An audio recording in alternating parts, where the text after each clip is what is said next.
Alright, everybody. Today we're here at r/petty revenge. Our first story was posted by Deleted. My roommate will jump out of bed and run to the shower when he hears my alarm in the morning. My roommate enjoys nice long showers in the morning using all the hot water. I realized that he literally jumps out of bed and runs into the bathroom when he hears my alarm. I started putting my alarm on silence for a while, and this was working well enough, but I missed my morning shower several times because of their unreasonable long showers. So I just started, and hold on. So I just moving to two alarms, one alarm about an hour and a half before I normally get up. This has him confused. I cannot speak today. Hold on, bear with me.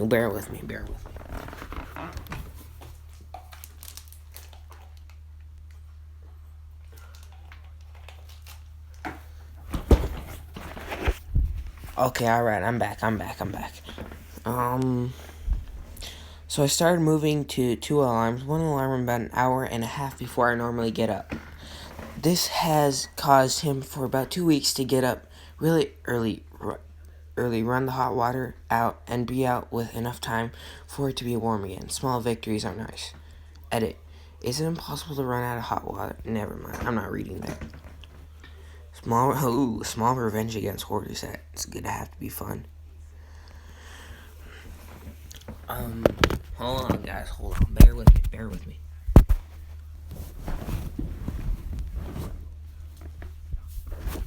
Alright, I'm back. This was posted by u/Wandering Womble. Small revenge against hoarders. I saw a couple who had filled their trolley with the toilet roll arguing with an elderly couple who has asked for one packet because there wasn't any on the shelves and they ran out. These two were a right piece of work and were being quite abusive to the elderly couple. I went over to the elderly couple and told them they can finish their shopping and I would come and find them. They go off and arsehole couple carry on what they're doing. When their backs are turned, I grab two packets out of their trolley and go and find the elderly couple and give it to them. Then I found out a shop assistant had told them about the arsehole couple about being abusive to the elderly, and when they get to the checkout, the trolley is taken off them and they're escorted out by security. This has made me extremely happy. That was, not gonna lie, that's kind of sad for them to be doing that, but it's good that they got the TP. This was posted by u/v_Iris. Karen called the police to claim that I physically hit her with my car in the Costco parking lot. I have a dash cam. Title basically says it all. I have an inconspicuous dash cam on my car because I live the daily hazards of driving in the city. Hold on. Yesterday, a woman walked out in front of my car from the side, completely disregarding the moving vehicle and the fact, I don't know, maybe I didn't effing see her. I stepped more than 15 feet from her, but came to a screeching halt because it scared the F out of me. She came up and banged on my window. I shouldn't have engaged at all, but I cracked it and apologized for scaring her. Then started to drive off. She continued beating on the side of my car and screaming at me. She chased me down to the parking spot and screamed that she was calling the police. I hung out, not saying anything until they arrived. I gave them my info and showed them the dash cam footage and promptly dismissed to go about my day. Justice enough for me, though I wish I knew more of what happened to her.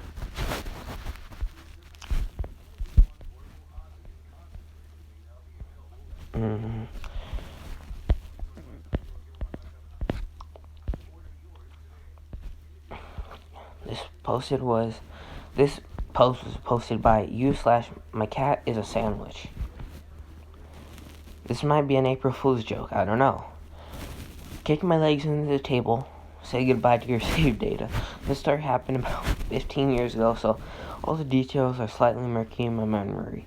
but all the major ones are clear as crystal. I also have a kid.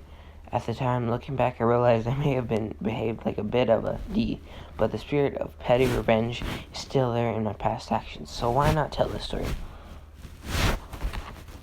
I was 7 years old, and my dad took me on a trip to see one of his old friends and her son. He was a single dad, and the other parent was a single mom. Me and her son had no siblings. There was a good friendship and dynamic, potentially a makeshift family.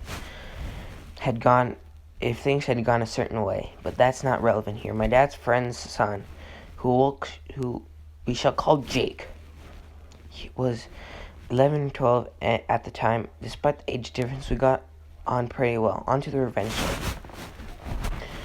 We were staying for a few nights, and one evening at dinner, there was some kind of disagreement because Jake started kicking my legs underneath the dinner table.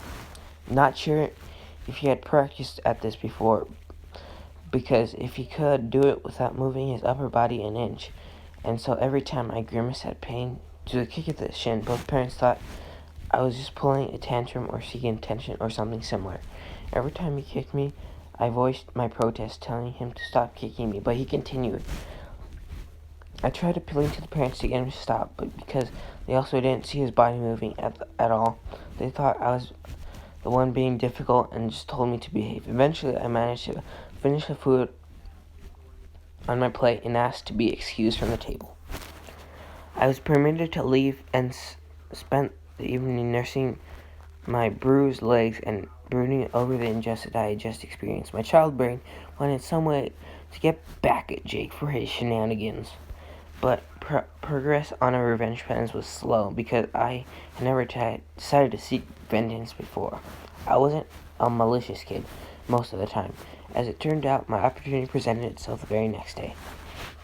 Jake and I were both into video games to a reasonable extent. Him more than me, since he was older and I had amassed a larger collection while I was just starting mine. The morning after the leg kicking, we were sitting in the living room while our parents were in another part of the house doing whatever.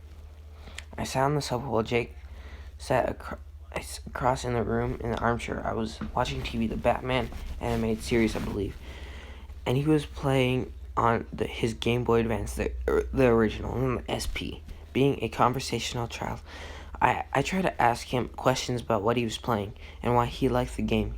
He replied with a short or one-word answer, not actually giving me information, save for that he was completely absorbed in the game and unaware of anything going on besides the confines of the GBA screen. I had the light bulb moment to get him back for a previous night leg kicking. I shuffled off the sofa and crawled stealthily across the living room to the carpet, staying in his blind spot behind the GBA. When I finally reached him, I slowly raised my arm to the GBA with my small, nimble child fingers and gripped the edge of the GBA game cartridge and pried it loose to the console, taking it out completely and causing the console to freeze instantly. Jake immediately saw his game stop and turned the GBA over to investigate. Where he saw me holding the cartridge in a can, I dropped it. Got up, and sprinted away, and he was chasing me, screaming, I hadn't saved in 2 hours. Our parents heard the commotion and got us to explain. I probably overly honest and told my dad the whole story, and told him the whole story as I've told it to you, internet strangers now. They forced Jake to admit his kicking my legs the night before. In the light of previous injustice, my dad only gave me a light punishment for my act of revenge, a few minutes on the naughty step. While Jake had his games console taken away from him for the rest of the day, and he was forced to apologize to me.